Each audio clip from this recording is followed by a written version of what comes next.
Hey, this is indeed Walt from the Comic Book Men, and you're listening to the iWalter. Well, my cousin Walter jerked off in public once.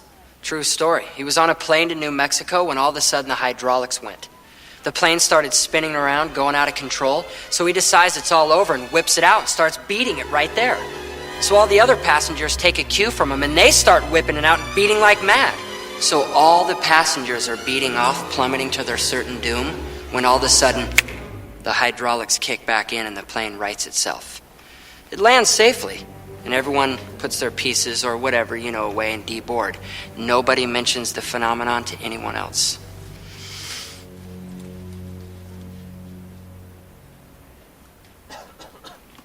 Well, did he come or what? Jesus Christ, man, there's just some things you don't talk about in public. Faster than a speeding bullet, more powerful than a locomotive, able to leap tall buildings in a single bound. Look, up in the sky, it's a bird brain, it's a plane, it's iwalter. Yes, it's iwalter, strange visitor from another planet who came to Earth with powers and abilities far beyond those of mortal men. iwalter, who can change the course of mighty rivers, bend ears with his annoying voice, and who, disguised as Walter Interranti, mild-mannered janitor for a great metropolitan newspaper, fights a never-ending battle for truth, nonsense, and the American way. And now, another exciting episode in the adventures of iwalter.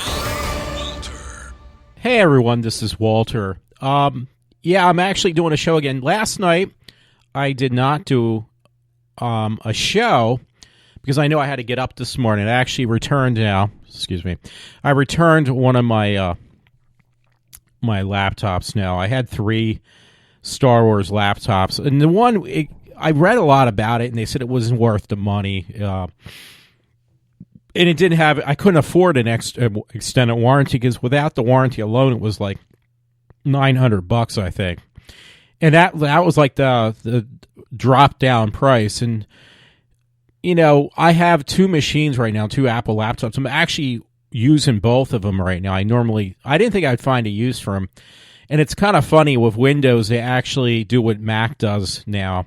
They communicate and they actually put the same exact environment on your other devices, which is kind of cool because one right now is downloading some game I got. And it's a little bit more powerful. And that right now, by the way, I'm using my older machine, which I said I was going to do, but I end up doing it. So I may actually find a use. I was going to keep 2 of these Star Wars laptops just in case one broke. I'd have a spare one, and I think I might actually do that.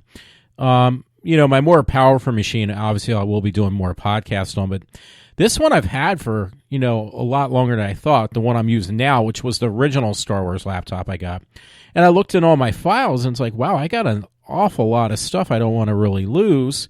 I mean, I could back it all up, but they both got 1 terabyte hard drive, so it's kind of nice, and a lot of information can be shared between the 2 computers. So, I don't know, I told a friend at work, I said, hey, I'm willing to sell it to you at a cut rate. But I'm beginning to wonder if it's even worth doing so because, again, I mean, these laptops don't last forever, and having an extra one might be a good idea. I'm thinking about it now because if one breaks, I'll have the other one. Or if they're both in mint condition, someday, a little bit spotted for money, and these things do become collector's items, they may just sell one off at that point in time, not be too hasty to do it right away. Besides that, they're actually pretty decent. I'm actually found the use for both of them. And I can, that's 2 terabytes of hard drive space. For a laptop, I think it's an awful lot. 1 terabyte on one and one on the other. And they actually are pretty cool looking, too. And they are very nice laptops. So I'll see. I might just keep one as a spare then. Maybe I'll just let the one friend use it at work if he wants to goof off. He can use that, and I'll use my other one and say, dude, it's just... it's on a loaner basis until I decide what I want to do. I don't know. Because it would be a nice backup thing again. Anyway, the reason I wanted to do a show tonight, again, I hope it sounds all right, because now I'm actually used to my newer Apple laptop. But, hey, I've been doing podcasts on this for months now, and I never had a problem. My original Apple laptop. My Star Wars laptop. And hey, by the way, I did pick up my Apple laptop, and I tell you, if you want to get a good price on a machine, a computer, a laptop, Apple devices, whatever, I would highly recommend going to Micro Center in St. David's, because that's the only one. There's one in Delaware. I think they only have one per state, one store, which is pretty smart. But actually, it was a woman in front of me. She had an iPad. It was one of those iPad Airs, I guess, because it was paper thin. And she had it repaired. I don't know what had to be fixed on there, but they had the Micro Center extended warranty, and they fixed it for her. And the girl that was behind on the pickup desk, for customer service, whatever, this girl came in and said, hey, I'm picking up my laptop. And she said, first she was misled because they have the regular person, this young girl that's behind the counter, and she said, well, your bill is $0. And she said, oh, well, I was here last time. They told me I was, be prepared to pay for the damages for the computer. And it was like, no, you got to Micro Center extended warranty. She said, this girl who picked it up, there was two different girls. She said, oh, I thought that's what I had because her mother bought it for her. So the bottom line is Apple repairs would be very expensive, and it's worth it at Micro Center. They don't charge that much for their extended damage warranty that they offer. Now, I got it on an old 2010. I bought it like last year, I think. Apple laptop, and this time I'm going to be really careful with it because I want to hold on to that thing as long as possible. When I go on vacations, I think I'll bring it along then. But the bottom line was this particular Apple laptop, I mentioned this before, the first one I had, it didn't work right, and it was a shame because the case for the machine was perfect. It was in mint condition. I actually cleaned it up. It had some scratches I couldn't get out, but otherwise it was in mint condition.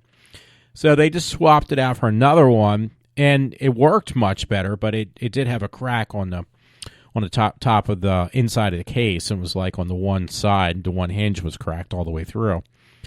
And it was like, but I paid like, I think $250 for an Apple laptop. That's cheap. Even an old beat up piece of crap one, that's cheap. So anyway, I'm still using that thing. I've done quite a bit on there. It's great for work and everything. It's a really nice, stable machine. It's just kind of heavy. I like these HP laptops because they're far, far lighter, and they look really cool too. And I've always been an HP fan. So anyway, what was I going to mention? I on this. I've said this before, so it's nothing new. But this Apple I have, it's an old MacBook because I wanted one. It was like the last time Apple actually made anything that was, of their MacBooks that was completely plastic. They don't make those anymore. They haven't, I guess, for a while now. Not, it hasn't been like, oh, it's been centuries ago, but it's been a couple years. They decided they're going to go basically PVC free. No longer will you have to worry about, plastic. We're going to all environmentally friendly and crap like that. It's like, well, I like the old plastic ones. I thought they were really cool, but they are kind of heavy. So anyway, to make a long story short, which I can't because I've already made it long. Let me see if I can turn up this mic a little bit more. I feel more comfortable that way. So basically what I end up doing, by the way, I picked it, the cable one on there for the power supply. Like what happened was I wrap it around. Have you ever seen an Apple cable? Let me just turn this down just a slap bit. There's a thing like you can open up your power supply part of it, or whatever you call it. It's like a big piece of white plastic, whatever. Everything back then was white. I think the cables are still white for the Mac machines. Well, mine, I rolled it around, and for some way, I pinched the cable. And those cables to replace the battery supply for my particular Apple laptop is like $80 at Micro Center. So I've actually damaged two of them. I broke two of them already. And there was it was 2 altogether. It was 3 at this point. The original one that came with the machine was just really badly beaten up, so they just give me a new one every time. So the first one was damaged with the unit I bought. The second one, I basically damaged myself, and I'm on my third one now. The third one I'm keeping in the box until I actually go on vacation, and then at that point in time, and only that point in time, I'm going to decide to take it out and actually, but I'm not going to roll up the cable like I did. In fact, I'm so worried about doing that with my HP laptops that I make sure to keep the cables very loose. Like I don't wrap them around like I normally would, like roll up the cables and they give you these little twist things you can put around them. Forget it. I'm not going to do that anymore because it just ruins the cables after a while. It makes the cables weak inside, like inside the cables where the actual wiring is mechanism, and if you keep on stretching it, eventually it breaks or frays, whatever. So, and it's not easy because my machines, minus my 2 HPs now, the HP systems are brand new, but what do you call it? The Apple stuff is going to get more and more expensive as it gets older. So, because Apple doesn't lose its value, it will for a little bit, but then the value just skyrockets because once it's like completely out of everybody's mind, then Apple products seem to like reverse and they go down to actually close to being worthless, and then they just skyrocket and the price gets so expensive it's like you can't even afford it. So, I'm hoping these Star Wars laptops will do the same for me. I'm hoping they will. I don't know. From HP. Anyway, I really wanted to do a story tonight because here I saw something. It was, or heard something, I should say. It was actually a soundbite from BBC. Let me see, actually. Let me go back. I'm going back and forth now from 2 computers, but I have a third one running in the background. It's titled Ann-Coulter. Is that how you say her name? Ann-Coulter on BBC Radio. And she talks about something. Let's see if I can find even the heading for that one. I got to tighten down my mic now. It just fell off the table. I hate when that happens. Let me read that first because I got other things in my mind I want to talk about. No, that's not it. I'm not going to try to mention anything because then I'll end up going in that direction. So anyway, it was from Real Clear Politics. So somebody put this up on Facebook. I don't know if it was actually, because I might be actually on Coulter or whatever, her thing. And normally the stuff she says, she's a very smart woman. I think she's an incredible looking woman, but everybody's going to, has their own opinion what they think is what a gorgeous woman looks like, and one might have one opinion, another person has another opinion. So anyway, it says Ann-Coulter, just play, amuse me. Just pretend I'm saying it right. If Trump loses, it says, quote unquote, it's over for America. We'll be homesick forever. So she talks for 5 minutes, and what I want to do is I want to play that whole entire soundbite. I listened to it like 3 times already, and I can't honestly remember, but every time I'm listening to it, it's just intriguing what she says. Anyway, underneath, before I actually play the soundbite, it says Ann-Coulter appeared in BBC Radio 4's morning show and said Americans don't have a home anymore. Americans don't want immigrants, Coulter said. They don't want any more. Why can't we have a home? So, I've said this before on my show, I think. Maybe I just said it in a friend's voicemail. But I said, I can't even, now I'm I've been born and raised in Norristown, and I'm the enemy of my own surroundings. I grew up, I was born in Norristown, Pennsylvania. I've lived here my whole entire life. I've never moved out of the area. I'm going to probably live and die in Norristown. And yet I got these people who don't want to speak English. They're complete strangers, and they're basically just monopolizing, breeding, and just like they're like insects, like roaches or rats, like they're infesting everything around me and basically pushing me out of my own home, literally. So anyway, it says in a quote also on this thing, everyone else can have a home, Coulter says, whatever how you say it. I apologize. We are the only people on Earth who are not allowed to have a home. So, this is what this whole BS is with this trying to be politically correct, our country. And it's gotten so bad, and she even actually said, I'll play it, if I remember correctly. This was actually on the 18th. So what is today's date? I was just looking. It's the 20th. So that was like 2 days ago. She actually gave this. She called into a radio show, and she was talking about, this is our last chance as Donald Trump. And if we don't get Donald Trump, we are basically really screwed. So I think it made me feel good because I was reassured that I'm not the only one who thinks this way. Hearing her say, sorry, I thought my thing shut down because it shrunk down, my my little recording software off the desktop. When I heard this, though, by the way, I was like, wow, I'm literally not alone. I mean, she said exactly what I've been saying. I mean, not even just a little bit. It was like word for word of what I've probably said on my podcast before and other things. So to me, this is very important for people to listen to. Again, I listened to it like 3 or 4 times, and every time I'm just like amazed by what she's saying. So let me play that right now because it is like 3:30.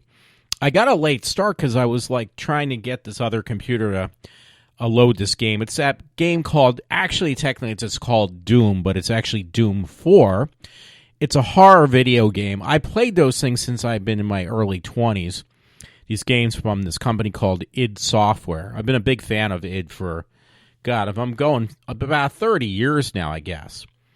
So I was just curious because, unfortunately, a lot of the id games you can only buy and play on consoles. I'm a keyboard man. Like, I like to play them on a computer with a keyboard and a mouse. So since my 1 HP system, I was hoping it could handle it. Because what I did is I bought the game and I'm downloading it now. The game was humongous. I mean, it's the biggest freaking game I've ever seen. Back in the day, when you loaded a game onto your console, now you do have to load games on the consoles because they're so freaking big. But back in the past, like when I was playing the original games of Quake, that was another game that scared the hell out of me when I was younger. From id Software, those games maxed out about at 2 or 3 gigs. Then they got up to 10 gigs for a video game. I was like, crap, that's really big. 10 gigs for a game. So now they're up to, I think it was like 42 gigs, 43 gigs. So that's like 4 times the size of the games from the last game I played. It's like 4 times the size of the last game I played. So I was like, oh my God, that's freaking huge. And it takes forever to download because, and God, if you didn't have broadband, it would take you a year to download it. Even with my broadband, it's going to take me, it takes about 6 to 8 hours just to download the game if you don't have the disc. Because the game is really big, and that's just the compressed files.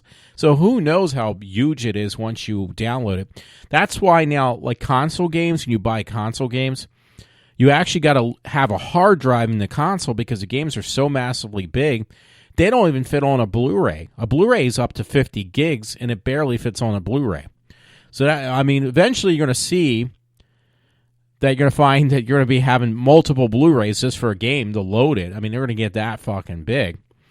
So, by that point, though, they'll have some other type of format that's going to basically put Blu-ray to rest anyway.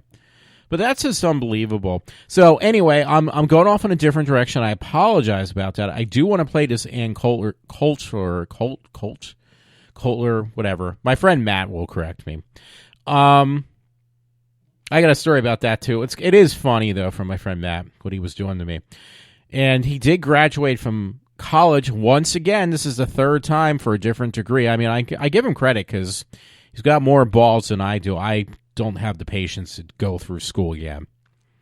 So let me play this Ann-Coulter. I'm keep on screwing up her name. I apologize. It's not that big of a deal. Well, you know who I'm talking about. Blonde-haired woman, very popular. She's had many books out, and I think she even has her own broadcasted show, if I remember correctly. I don't know because I don't really watch much of the political news. I'll talk about it. I'll listen to Rush Limbaugh, but that's about as far as it ever goes. So let me play that right now from Ann, and please listen to it because I think it's really important for people to hear this. And I like what she stands for. Don't get me wrong. I just don't really follow. There's just a lot of different talk show hosts, and I don't have the time or the patience to listen to everyone. That's why I just picked one and stuck with it, which was Rush Limbaugh. So I have to thank my friend Matt about that because he was the one who actually turned me on to him years ago. So here we go. Here's Ann-Coulter. Coulter, if I'm saying it correctly. So let me know what you think, too. Here we go. Ann-Coulter, here she is. He's upsetting, annoying, driving crazy all the people in the Republican Party and, quote, conservative movement whom I want to upset, annoy, and irritate. I mean, they've been acting for 20 years like they're the smart half of the team. No, they have completely betrayed the American voter, completely. Americans don't want immigration. They don't want any more. Why can't we have a home? Everybody else can have a home. You see, National Geographic and, the indigenous people, and they love their home. I'm going home. No, we're the only people on earth who aren't allowed to have a home. But you're a country of immigrants. If someone we are not. If someone had said that about Jewish immigration into New York a century ago, would you have approved of it? Again. That's like 2% of the population. Well, in fact, that's like 2% of the population. That did not overwhelm our culture. Yeah, we take immigrants, but we have pauses every once in a while. We're being overwhelmed. You've been out here in California. You go to neighborhoods, people aren't speaking English. So we're at what you see as the central issue of this campaign, namely immigration. Now, 100%. How long do you think it would take to build a 30, 40, 50-foot wall along 2,000 miles of American terrain?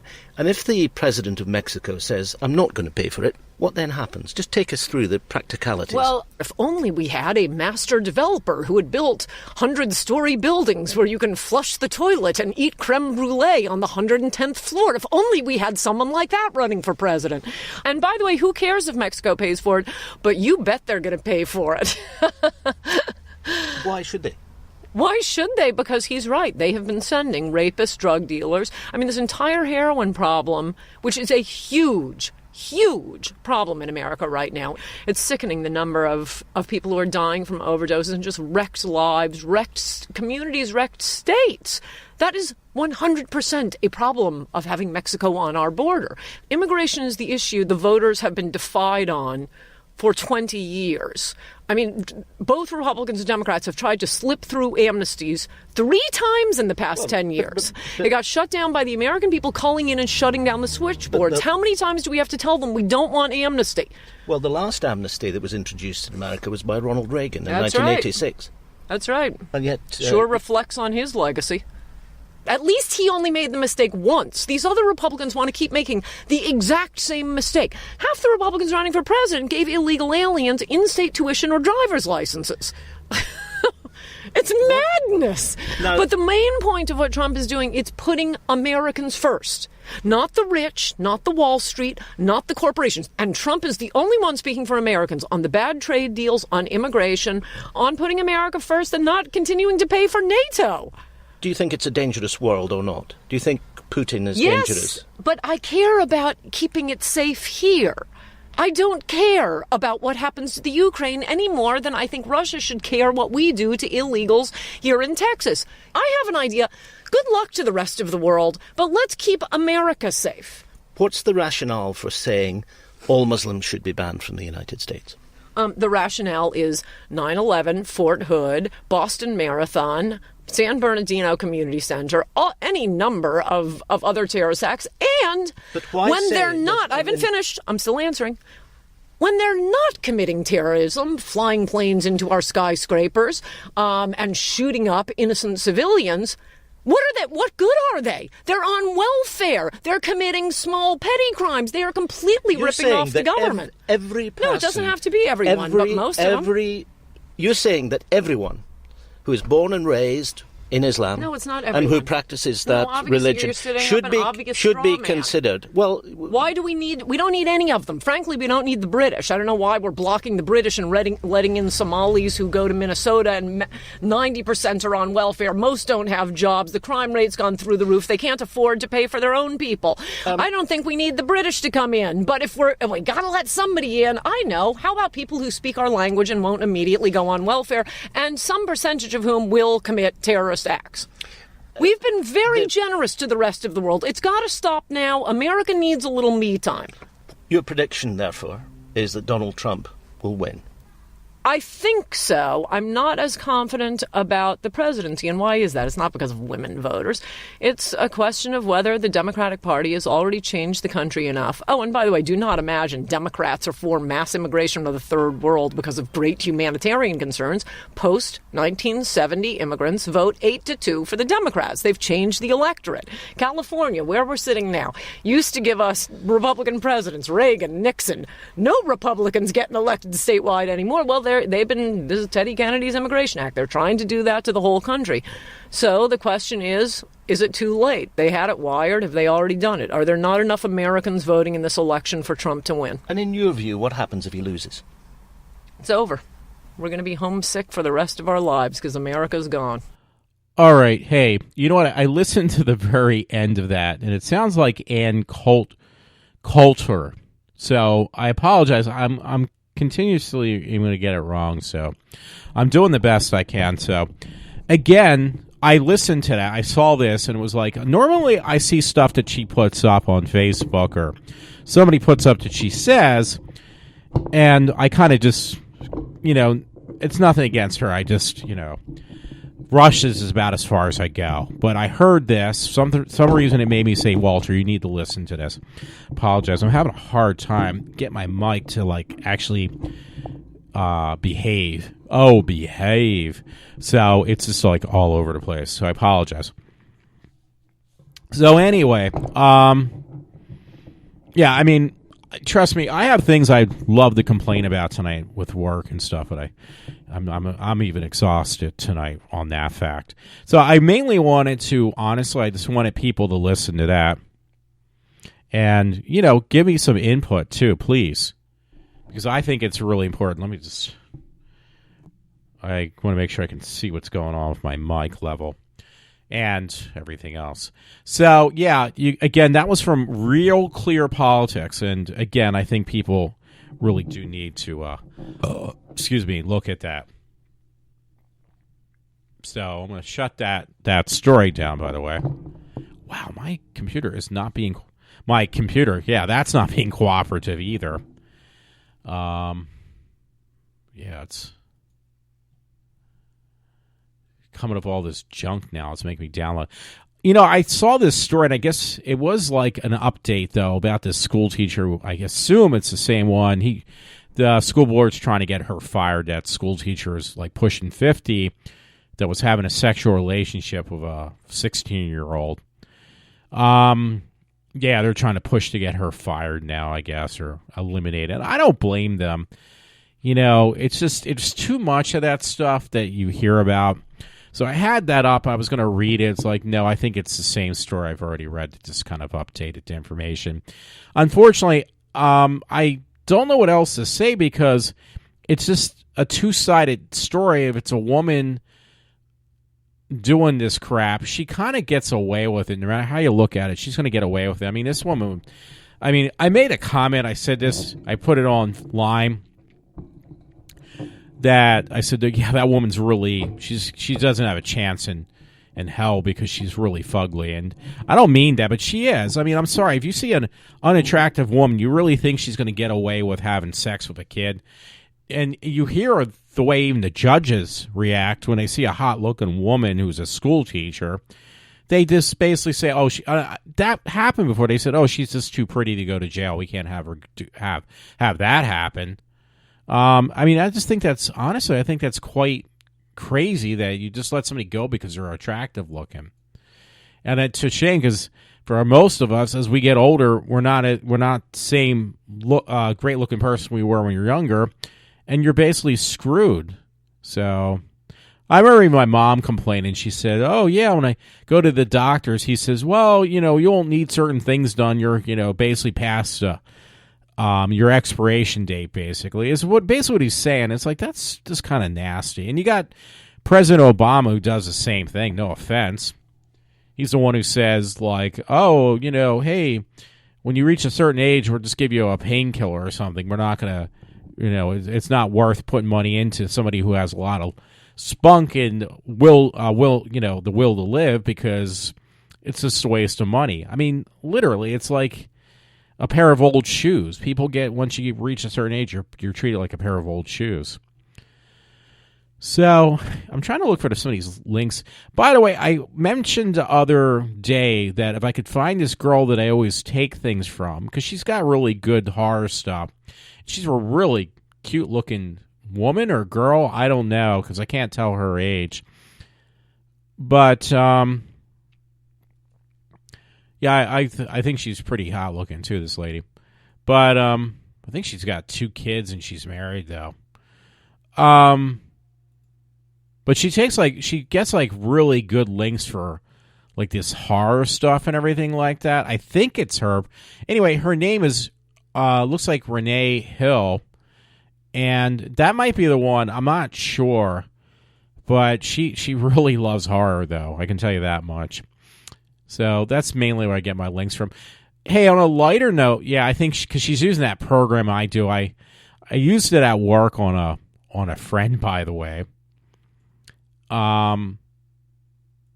This program you get on your cell phone where you can actually, make your face or somebody else's face look goofy, like a zombie or a monkey or something like that. So I did it to a friend, and he didn't know I was doing it to him at work. And I showed it to, my coworker, and, she reacted the same way I did when I was taking the pictures, where I was trying to be really discreet, and it really wasn't working because I was started like inside, and it started to kind of show a little bit, like busting out laughing. And she did the same thing though. She started like kind of busting out laughing, looking at these pictures. And then we were at like a meeting tonight, my friend and coworker, and she started laughing. It was like I got that image in my head of these pictures I had taken of my one friend Matt, making him look like a monkey face. And I actually videotaped him like that. And he was chewing gum though, and he was popping bubbles with the gum. And I turned it off right away. It was like, no, I don't want to do the video part, but part of it got caught. So I showed the friend at work, and she got that image because I kept on playing it for her, and every time I watched it, she had to walk away. She was laughing like so hard, not real hard, but she was laughing that it was like, now it's like, one of those things when you see something, it just leaves an impression, like a window burn in your brain. Well, that's what it did for her. Like it put like a window burn in her head. So all she could picture was this picture, and I laugh at it too because it really makes his face look like a monkey. My coworker, another coworker and friend at work, this friend of mine named Matt. And you just see this monkey face on this guy that is chewing gum and blowing bubbles. And it was only like a split second, but it was just enough to really just make you bust out laugh. And it was like, well, that's what I was doing actually when I was doing these videos and stuff. I mean, it's like one of those things. It's like childish behavior on my part, but it was like I can't help it. I just lose control, laughing, and I'm kind of glad that it kind of cheered her up because sometimes you need something to laugh at. I'm not trying to pick on my friend Matt. I mean, the dude's really cool. He's been very helpful, very fun to talk to. I don't do that with intentions. Oh, I'm making an ass out of Matt. No, it's just to have a little fun. I mean, I'm not doing it to harm him or anybody else. Trust me. If it makes somebody laugh, I think he would get a kick out of him. I'm just afraid to show him the footage I shot. So, yeah, what was I going to say though? So that was like the least part of my. But you know what's kind of funny? I just got to get this out in the open right now since we're on that subject. But everybody always tells me when I complain, it's like, well, you shouldn't take things so seriously. You know, don't get upset over everything. You know, Walter, you just take everything so seriously. So I make comments about certain people, so and so, and it got back to them. And they come up to me like really pissed off at me. It's like, okay, are you the same people or persons that tell me that I take things way too seriously? I should, just kind of let it roll off. But yet you get all bent out of shape of, when it happens to you that somebody says something offensive about so-and-so individual, you get all bent out of shape. Isn't that kind of like what you're telling me I should do, you can't do yourself? Because that's what it seems like. So, I mean, I don't know. It was a couple incidents, not just one individual incident. It happened to me a couple times tonight, and it just really upset me. So I know that I get bent out of shape over things, but other people tell me I shouldn't, but yet they do. So that, how that kind of makes me feel. So anyway, I did watch some of these films that Shudder, because I want to get like a little bit of my money's worth out of these horror films. So one of them was called, I think it was called Blood Bay, which I didn't realize. I tried to text a friend, and it always comes out really bad. I said to this friend outside of work, I said, listen, hey, we went to one of these horror fests, and we saw this film called Blood Bay, and it was really bad because it's like an Italian film where the voiceovers are so out of sync with their lips, it's kind of entertaining. It was a really bad film, in my opinion. Again, I think that was the name of the movie. So I'm going to look. Yes, my mouth is away from the mic, like that bad movie I watched. So today I actually spend more money I don't have. I'm going to have to get caught up on this. Blood Bay. It wasn't called Blood Beach, because there is a movie called Blood Beach, too. Yeah, I'm sorry. It's called Bay of Blood. Not that it really matters, but it was called Bay of Blood. Yeah, I mean, I remember why I distinctly remember this film, because there was some redheaded chick in this film where she goes skinny dipping. Her name's looks like Bridget Skay, Skay. I think it was her. Where she goes skinny dipping, like she literally takes all her clothes off and goes in this really disgusting. Oh wow, she passed away like 3 years. 2012. So what is that? 4 years ago. I didn't know that. So I wouldn't know because actually she was born in Germany. This one actress, not the character. I wonder how old she was. She was born in 1940 and she died in 2012. That's not that old, I don't think. So not important. But I remember seeing this film because I think it was actually over. I thought it was down in Philadelphia. Me and a friend saw this film on one of these horror marathons. But I swear, I don't think it's German. The movie, I thought it was actually Italian. Which, if I'm right, I'm trying to think where it's director Mario Bava.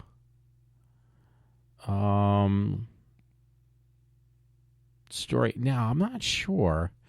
So, anyway, yeah, because there was like a horror fest me and a friend had gone to, we went and seen all these films that actually was in Phoenixville, because they do these horror fests too. I actually kind of hinted around to the friend, hey, we've gone to these, I think they call it Splatterfest, is the one's called Splatterfest. The other one's called,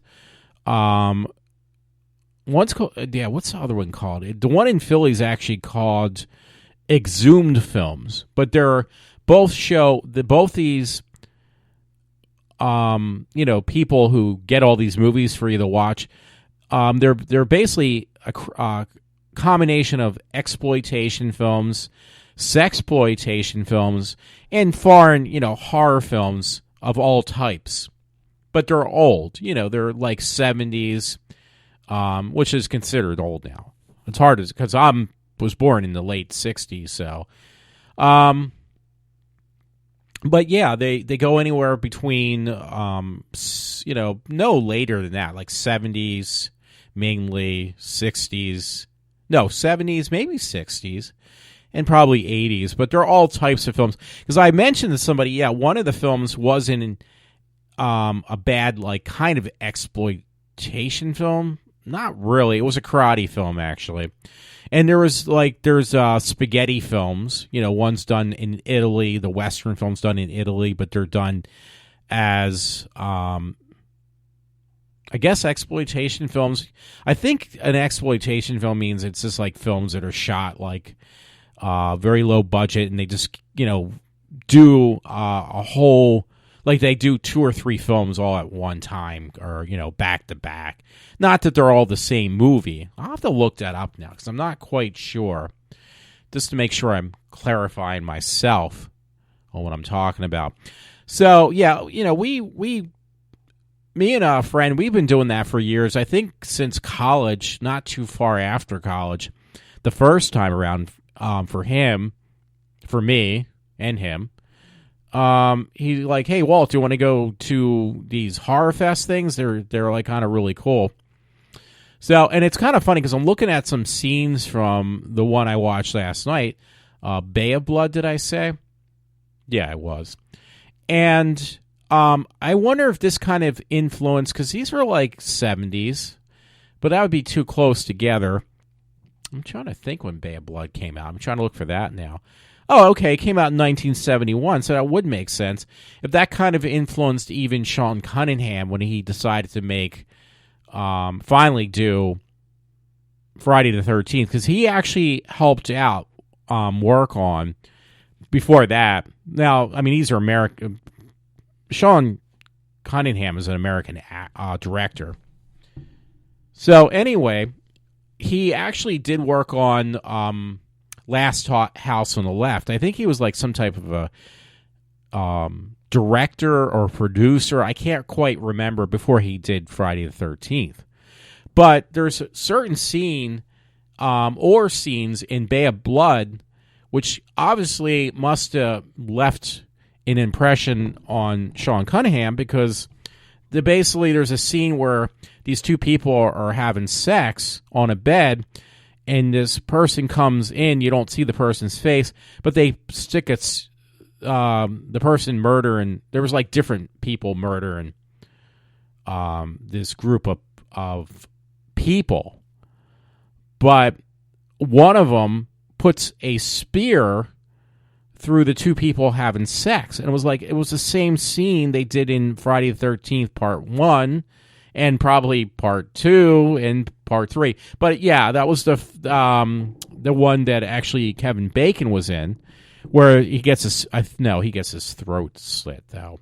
But there's a part in, I think, Part 1. It was definitely in Part 1, I thought. Maybe it was Part 2 or 3, I can't remember now. But it was like the same premise, so obviously it was either I thought they did that in Part 1, where obviously somebody was influenced by, like Sean Cunningham, he was influenced by like these older films. And again, I thought that was an Italian film. Maybe I'm wrong. I don't know. But I thought he was. It was. Yeah, so I don't know. If there was another one of these things, I think me and my friend Matt, they cost like $20, and it goes from anywhere from 6 to 24 hours. There was one that was some type of splatter fest, or the thing put on by Exhumed Films, and that one actually sold out, but it was down in Philly, and I'm not even kidding, but it was for 24 hours of like these horror films. It was like, wow.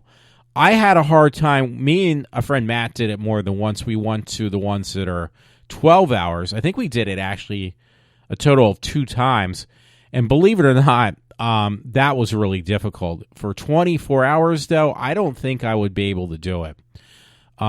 Because I was really squirming. Like, I don't know how he did, but my friend Matt, he actually suffered through the 12 hours. He did not get up once because they give you like a brief. Actually, wait a minute. The one that was 12 hours, they basically, once the film was done, and there was like very little credits on these films, these older films. They put the next film on right away. Like they had a time limit, so it was like, listen, we can't stop for anybody to use the bathroom. You can use the bathroom, you're going to miss part of the movie. But my friend Matt, he actually sat through, did not get up for 12 freaking hours. Like, how did you do that?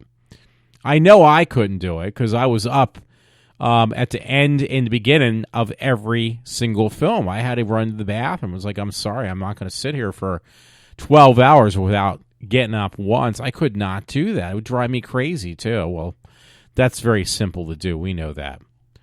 So let me look at, because I can't remember what it exactly is, or terminology-wise, what a exploitation film is. I know what a sexploitation film is. It's very simple because it means sex is involved in these films.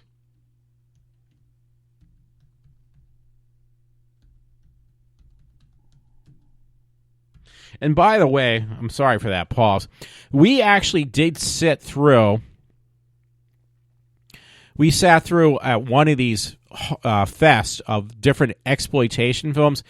There's actually a thing called, I think it's called black exploitation or black. I forget what they call it, but it's something on that line where it's basically cult films that are black films that are exploitation films, and we actually watched a few of those too that were mixed in. An exploitation film is a film which attempts to succeed financially by exploiting current trends, niches, genres, or lurid content. Exploitation films are generally low-budget B movies. Even so, they sometimes attract critical attention and cult following. They really don't make exploitation films because, again, I thought another part of an exploitation film, it's not only is it low budget, but they basically just pump them out. Like they might make 2 or 3 films in a row. Now it's funny, but they put actually Last House on the Left as an exploitation film, which I wouldn't really think it was. So I'm gonna look for the black. Yeah, it's right here. It says black exploitation films.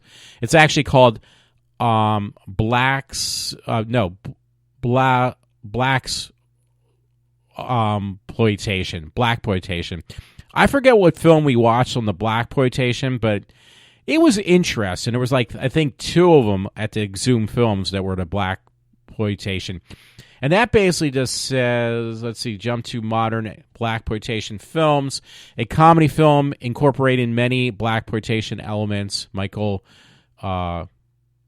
J. White or something like that, because it's J-A-I.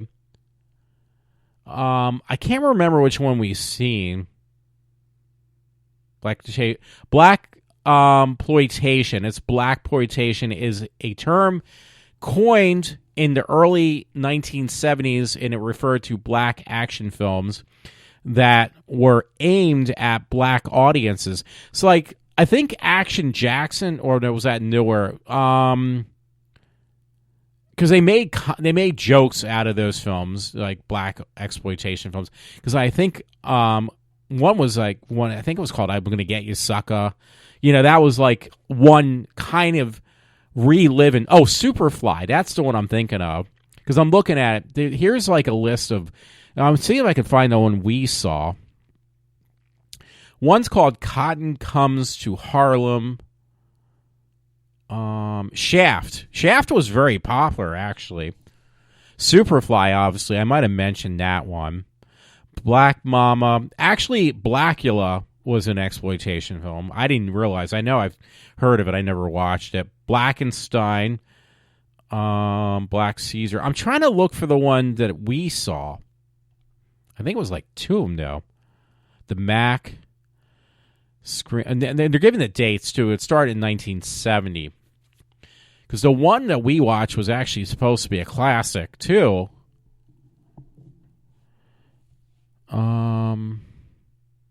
You know what? I can't even remember the name of it now because the one actor in the movie was really popular too. It was kind of weird. It was like a mix between a cartoon and real life.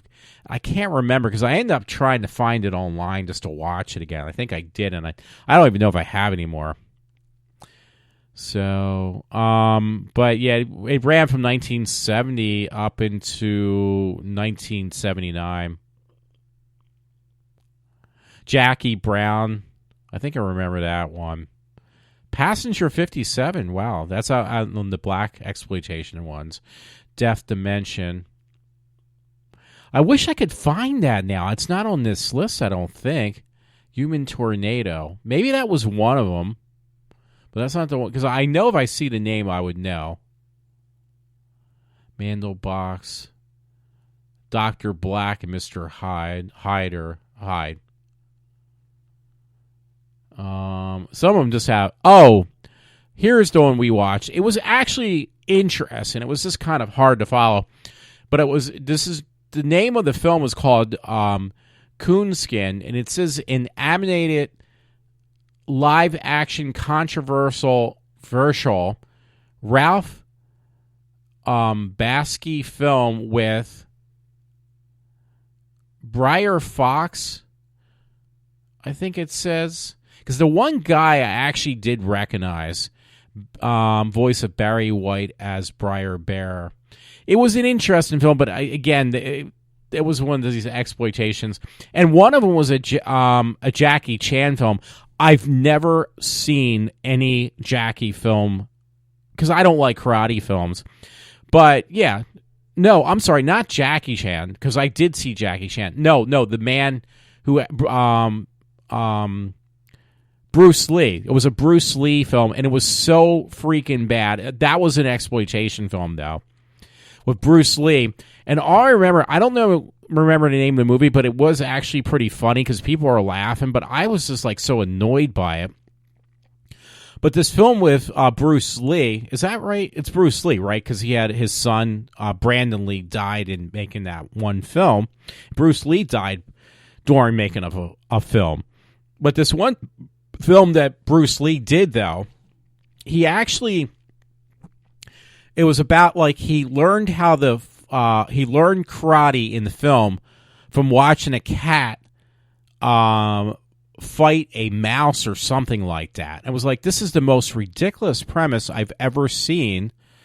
But I swear to God, so he's doing karate moves that he learned off of a cat, like a house cat. And everybody's like busting out laughing because it was so freaking bad. So, there's some exploitation films that, I'm trying to think, that I actually liked. That there's two that I liked, and it was from Quentin Tarantino. And, he did that Grindhouse, trying to look back at the Grindhouse film. So he made, him and Robert Rodriguez made Planet Terror and Death Proof. Well, Death Proof I didn't like, but I did like Planet Terror like a lot. But I'm trying to think of another one like modern, try to cap on, or try to make what exploitation films used to look like. Oh, Machete. I like those. I think I watched Machete and Machete Kills because that actor, I'm sorry about that. That actor who plays in Machete, who is Machete, he's really freaking awesome. I like him. Anyway, some of these I didn't realize were considered exploitation films. Like I Spit on Your Grave, I didn't realize that was technically a exploitation film because it's a cult classic now too. I knew a bunch of girls, I'm not even kidding, when I was in Horsham Clinic and outside of that, that they loved, because they were actually, I'm not kidding, these girls were rape victims, and their favorite film was I Spit on Your Grave. And it's kind of obvious why, because if you ever seen the film, you would know why.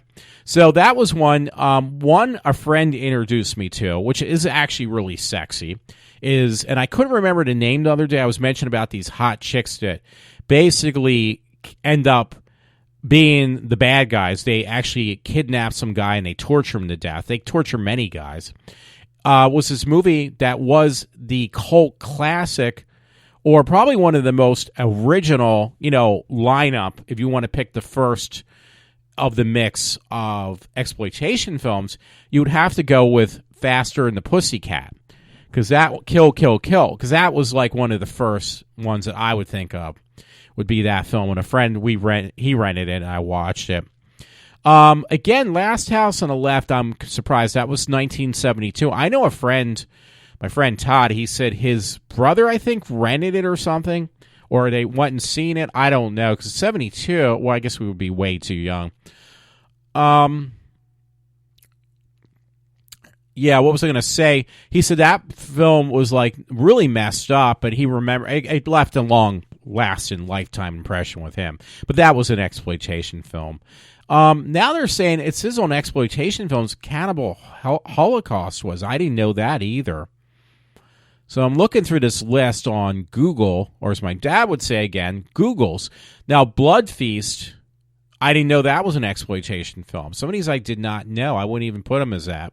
I guess it makes sense, though, honestly. Now, there's one called Sex Madness, so I don't know if Reefer Madness is actually in there. That was 1936. But I wouldn't actually call that an exploitation film. Now they're actually making, this is a little ridiculous, Faces of Death as an exploitation film.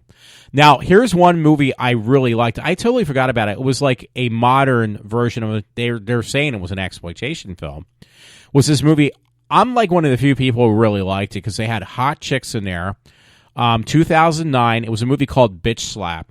Because it reminded me of like, I don't know if it was him, but it reminded me of a Quentin Tarantino film / Rodriguez. And I love that film. I haven't seen that in years. That makes me want to go see it. For modern ones like 2011, you have Hobo and a Shotgun. That's on the list of exploitation films. But these are like not real exploitation films when I say anything that's that new, like, in the 21st century, because basically what you're talking about then is films that try to look like an exploitation film. They're really not. They're just designed to look like one. I'm just going through this list real quick and see if there's anything that kind of stands out. Pink Flamingos, I didn't know that was one. If it is considered one, it's shocking news to me. I guess it would be, though. But yeah, there's a whole list. It goes between exploitation films, sexploitation films, and blaxploitation films. Yes, there is 3 different types that I know of. Texas Chainsaw Massacre is on that list. I didn't know that. Well, again, it's no shock. It's no shock. So I'm trying to lighten up the mood, by the way, because otherwise it would have been me, which I already had shut them, closed them down, were stuff I was going to read, which I'll look for real quick again. Again, it's going to be a short show. Let's see. Yeah, it's not going to even be a little over an hour tonight, so it's going to be very painless, unfortunately, for yous. Oh, you know what? This is what I wanted to talk about. One of the things that I wanted to bring up real quick. For me, it's going to be quick. It's going to be under 2 hours. I was listening to like today's show of Rush Limbaugh, because I honestly, when I got up so early, if I get up before noontime, I won't be able to listen to Rush live, or even like if I get up by 1 o'clock, I can listen to the first hour. It's already in the can, and it's actually already up for me just to listen to without commercials.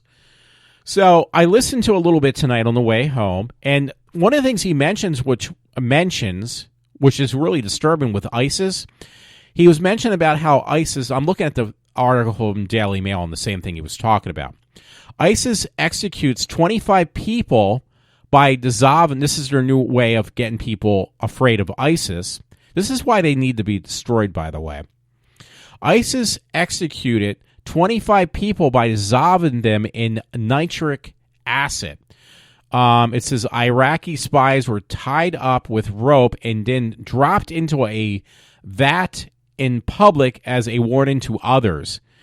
It's the bullet points say ISIS executes 25 people by lowering them into a vat of acid until they were basically completely disintegrated, like they were nothing left of them. Alive, they were put in a vat of acid. Again, as a form of punishment. The men had been accused of spying for Iraqi security forces, was bullet point number 2. There's one last one. It says execution in Mosul, Iraq, carried out the public to deter others.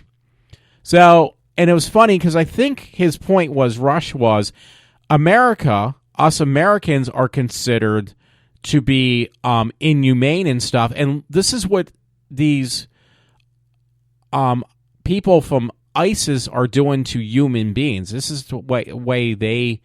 that's considered humane, though, compared to what we do. And it's not. I mean, that's how backwards pretty much our society is. I mean, what is considered humane in other countries is not. And the things we do, like probably saying the Pledge of Allegiance to the flag, our belief in, taking back our country since it's being taken away from us, from, outsiders who basically tell us how we should think and how we should act, is, for us to think that, hey, this is not fair, is us being unfair, or, again, that we're the ones being inhumane. But yet and we're called, like, they're calling Trump Adolf Hitler and things like that. But yet, he's not the person putting people in vats of acid or, killing children or raping children. But yet he's the one considered a monster, and many of us who think the way he does, we're considered monsters. But yet these people who shoot innocent people, rape preteens and impregnate them in these other countries, and now put, if not beheading them, and even children were being beheaded, like little kids in these other countries where ISIS exists. Now they're sticking people that they feel are guilty and alive, tied up in a vat of acid and letting their bodies just dissolve. So that's considered humane, though, according to, what our society is trying to tell people. Well, there's no harm in what they're doing, but what we're doing, us true Americans, that's offensive. We don't appreciate that. I'm gonna see if I can find Rush's highlights again, because there's some interesting ones. I'm sorry. So, I mean, I don't know. I just I'm tired of almost. I hate to say this. I'm at the point now. I'm like literally tired of living anymore, because it's just like I'm living in a day to day by day. I'm living in a nightmare. It's no joke. I'm like literally living in hell. It can't get any worse than this. Hell would be heaven compared to this. Let's see, because there was a couple highlights that Rush had on his page that I thought were pretty intriguing. By the way, it's funny. He calls Facebook, he calls it fake book. I think it's hilarious. Rush Limbaugh does. I gotta do a little screenshot. I can do this on my Apple. At least I can do a thing of his calling Facebook fake book. Yeah, this is my bit in where he mentioned it. I don't know what hour it was, but the first hour. It says, as sadistic terrorists slaughter innocents, Harvard professor insists conservatives be treated like defeated Nazis. So, yeah, he's a whole transcript. I'm not going to play any more transcripts. I did the one for, Ann-Coulter because, that was different. Yeah, it says underneath, Rush basically said a 70-year-old Harvard professor, a relic from the 1960s, an uber leftist, claims that culture wars are over, as evidenced by transgender bathrooms, gay marriage, all these other things, basically. Conservatives are the losers. Well, we are the losers at this point because we allow this stuff to go on. So, I think that might have been where he went into about this whole thing because I didn't know about this, what's going on with this militia group known as ISIS, of basically they killed 25 people who they suspected as being spies by putting them in acid. I mean, that's horrible. That is inhumane, by the way. He actually talked about, I guess, yesterday. It says, I'm looking at his webpage, Rush Limbaugh's. Another Democrat gets in trouble for telling the truth. Fast Eddie Rendell says ugly women love Hillary. So I don't have any problem with that, honestly. I mean, that's obviously it's working for Trump because he says whatever he wants to say, whatever rolls off the tongue, it's not going to be stopped from Donald Trump, and it's actually helped him considerably. Now, I don't know if I mentioned this on the air, but this was actually very disturbing for me. And Rush mentioned this. Actually, maybe I didn't because I heard it from yesterday's show or the day before show now. But Rush was actually saying, here's Hillary trying to get the women's vote and say how she stands up for women. But then she's being a hypocrite because she basically said, Hillary Clinton said, well, once if I would get if she got the commander-in-chief position, she was the one, the first woman president. She said, well, I'm going to need my husband to tell me what to do, basically. I'm putting my own words, but that's pretty much what he was saying. So if she becomes commander-in-chief, she's going to have her husband tell her what to do, and she's going to need her husband's help. Well, if you're this basically Rush's point which was a very valid one, if you're this strong woman who's trying to tell women they should, hey, women need to stand up for themselves. They don't need a man to tell them what to do. And yet she basically said, well, I'm going to have my husband tell me what to do. And it's like, okay, you're being a hypocrite. Now, I think she is doing that, too, because she needs the votes, bottom line, because nobody from the Democrat side, very few, there is some, patches here and there of women voters who will only vote for Hillary because they want to see her win, be the first lady president. But that's the only reason why they want to do it, and they believe on what she stands for. The only thing is, her ideas are very destructive, and she's going to there is going to be no United States after she's done with it. It's just going to be a continuation of what we've had for the last 8 years. So, but the point is, though, so I have to give, honestly, I left in a voicemail to a friend, I never hear back from anybody, that I got to tip my hat for Hillary Clinton, though, because she's pretty smart by doing that. She knows that if she says, well, my husband's going to assist me if I became president on what I need to do, she's basically saying, well, since nobody likes me, and everybody did seem to like, a lot of people liked Clinton. I did not. He had that way about him that I'm going to basically have him, basically help me get into office. So, and people are going to be gullible enough to believe that. So, again, this shows you how smart of a person she is. She is a very intelligent lady, but she's very dangerous, too, in the way she thinks, her perspective on things. So, people, honestly, are so stupid, they will vote for her because of the sole purpose. It's going to get a lot of male votes for her that are Democrats, but going to say, wait a minute, we're going to get Bill Clinton back in the office, possibly for 8 more years by just voting for Hillary. Hey, I'm going to go for that. And it's like, she's going to do whatever the fuck she wants when she gets in, no offense. And it's not going to be, if you're complaining now on how things are so bad with Obama, and you figure like, hey, I thought things were supposed to get better. I didn't think things were going to get worse.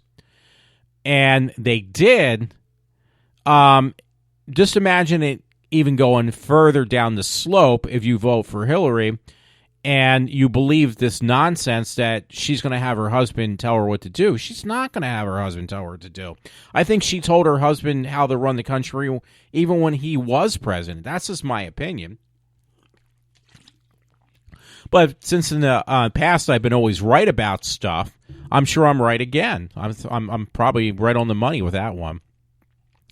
So anyway, I'm just going to kind of finish out with this stuff. I got a little over an hour. It's not too bad. Somebody can kind of tolerate me talking for an hour. Anyway, here's a funny one. I was looking through I'm looking through him right now, actually. Rush Limbaugh's highlights. And it says, it was on May 19th. It was this yesterday. He was talking about, I guess, something from the left. Trees in America's national parks are racist, with an explanation point. Rush basically said that the racist trees of our national parks, trees are America's newest racist symbol.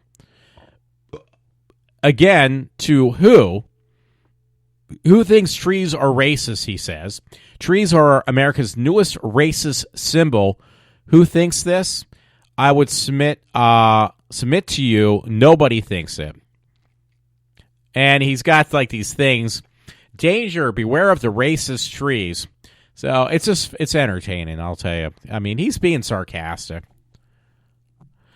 Then he had something up. Why are we raising a generation of wuss smartasses?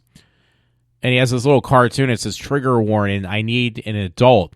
So Rush says, Roger Alice tells the story, not just to me, that when he turned 18, his dad came to him and said, so where are you going to go? And Roger said, what do you mean? Where are you? Well, you're 18, so okay, so you're going to leave the house, basically. And it shows in the cartoon the guy's 24. Well, I'm like 50 almost.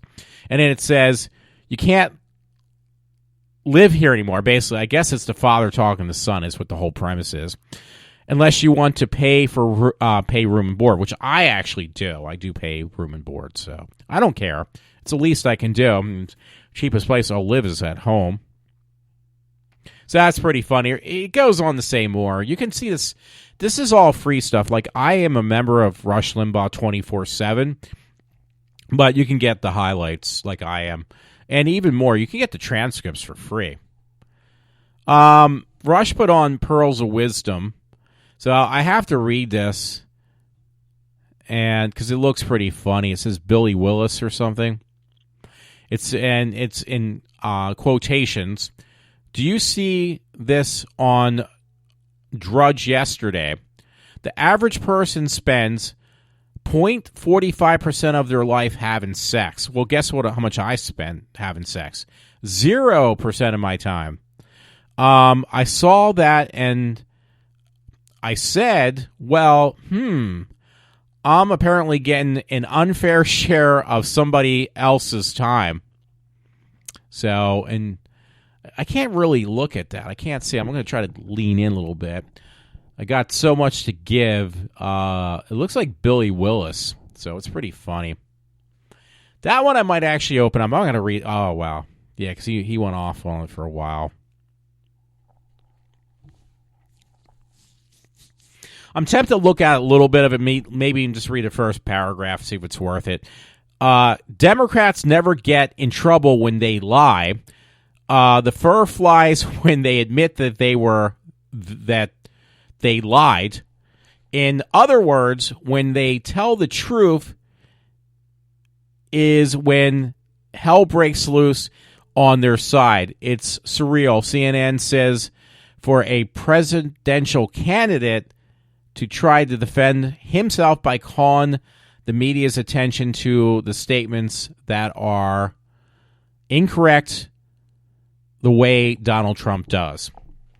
I don't want to go into that because it's late. I've been drinking all this Penta water and it goes right through me. So, I just don't want to go any further. Bottom line, folks, I think I actually kind of really wanted to talk about Ann-Coulter, and I did.